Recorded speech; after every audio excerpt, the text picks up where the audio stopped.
Hi friends, ఈరోజు recipe veg pulao చూసేద్దామా ఎలా చేయాలో. క్యారెట్, ఆలు, పచ్చిమిర్చి, ఆనియన్స్, బిర్యానీ ఆకు, లవంగాలు, దాల్చిన చెక్క, బిర్యానీ ఫ్లేవర్, సోంపు, ఇలైచి, కస్తూరి మెంతి, ధనియాలు, జాజికాయ. మిరియాలు 4 తీసుకున్నాను. బిర్యానీకి కావాల్సినవి అయితే అన్నీ ఒక ప్లేట్లోకి తీసుకున్నాను. ఇవైతే ఫ్రై చేయాలి. ఒక ప్యాన్ పెట్టుకొని ప్యాన్లోకి కొంచెం బ్రౌన్ కలర్ వచ్చినట్టు ఫ్రై చేయాలి. అందులో అల్లం వెల్లుల్లి కూడా వేసి ఫ్రై చేయాలి, బాగుంటుంది. అయిపోయింది, మిక్సీ జార్లోకి తీసుకుని పౌడర్ చేయడం. బిర్యానీ మసాలా అయితే రెడీ అయిపోయింది. స్టవ్ మీద ఒక ప్యాన్ పెట్టుకొని నెయ్యి వేసుకోవాలండి. అది నెయ్యి అండి. నేనైతే ఇప్పుడు నెయ్యి ఫ్రిడ్జ్లో పెడతాను. ఫ్రిడ్జ్లో పెడితే నెయ్యి బటర్లో ఉంటుంది, బాగుంటుంది. మీలో ఎవరైనా పెడితే కామెంట్ చేయండి. ప్యాన్ పెట్టుకొని నెయ్యి ఒక 2 స్పూన్స్ వేసుకున్నానండి. నేనైతే మాకు ఇక్కడ ఒక దగ్గర నెయ్యి దొరుకుతుందండి, వాళ్ళ ఇంట్లో తయారు చేస్తారు.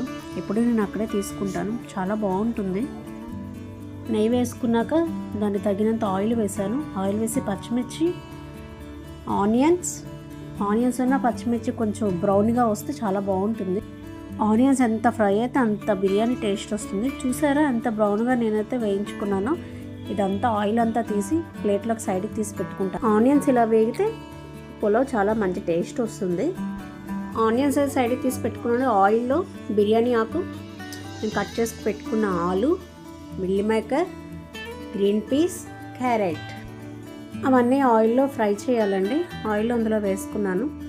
వేసుకొని బాగా కొంచెం బ్రౌన్ కలర్లో వచ్చినట్టు ఫ్రై చేస్తే పులావ్ మంచి టేస్ట్ వస్తుంది. ఇవైతే ఫ్రై అవుతున్నాయండి. అవైతే ఫ్రై అవుతున్నాయి. రైస్ తీసుకోవాలి కదా, ముందుగా కడిగి పెట్టుకోవాలండి రైస్. చూస్తున్నారు కదా, నేనైతే బాగా 3 టైమ్స్ వాష్ చేసి సైడ్కు 5 మినిట్స్ కడిగి ముందు ఉంచుకుంటే బాగుంటుంది. అందులో కొంచెం జీలకర్ర పౌడరు, కొంచెం ఏమైనా గరం మసాలా ఉంటే కలుపుకోవచ్చు. ఆ రైస్లో బాగుంటుంది. జీలకర్ర పౌడరు, గరం మసాలా ఉంది, లైట్గా వేసాను.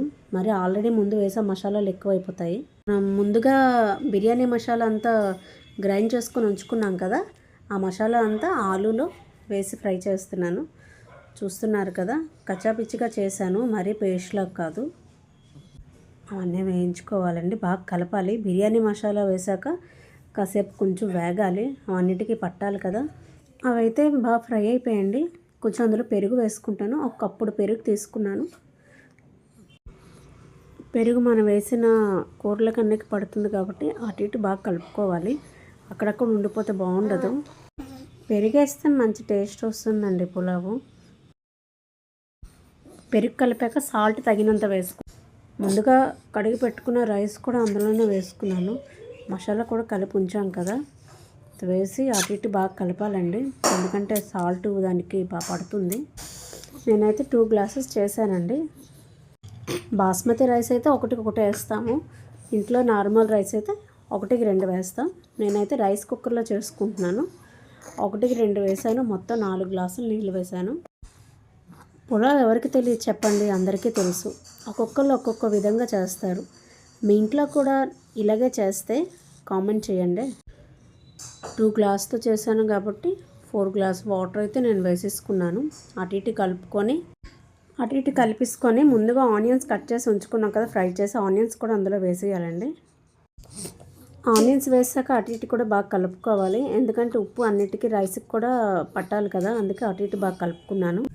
నేనైతే బాగా కలుపుకొని రైస్ కుక్కర్లో పెట్టేసుకున్నానండి. మీలో ఎవరైనా ఈ విధంగా రైస్ కుక్కర్లో పులావ్ చేస్తుంటే కామెంట్ చేయండి. వెజ్ పులావ్ అయితే రెడీ అయిపోయిందండి.